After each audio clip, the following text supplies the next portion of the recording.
वाह वाह वाह वाह।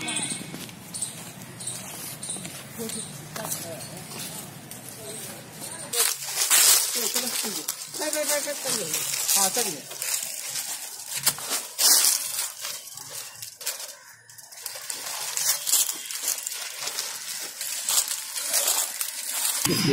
हम लोग डिस्ट्रिक्ट पटना के गठित टीम जो इंडियन इन्फ्लुएंजा से जो बनाई गई है, उसके सिलसिले में मालूम हुआ कि 8 कॉलेज में जो है कि जानवर की पंछी जो है मर रहे हैं, जिसको कलेक्शन के लिए हम लोग आए हैं। यहाँ से कलेक्शन कर करके जा करके लाइव स्टॉक रिसर्च स्टेशन में जा करके देना है। वहाँ से जो है पकड़ा जाएगा, इसका जो रिपोर्ट आएगा, अगर पॉजिटिव होगा तो वो गवर्नमेंट ऑफ इंडिया को देगा, और अगर निगेटिव रहता है तो उसका रिपोर्ट यहाँ से नहीं आता है।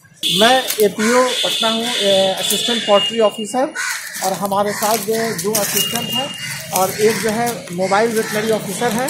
ये सब लोग मिल कर करके इस यहाँ जो है 8 कॉलेज के परिसर से कलेक्शन कर करके दे करके जा रहे हैं, और LRS में देने के लिए वहाँ से ये जो है जांच के लिए जाएगा, वहाँ से रिपोर्ट आएगा कि पॉजिटिव है या निगेटिव है।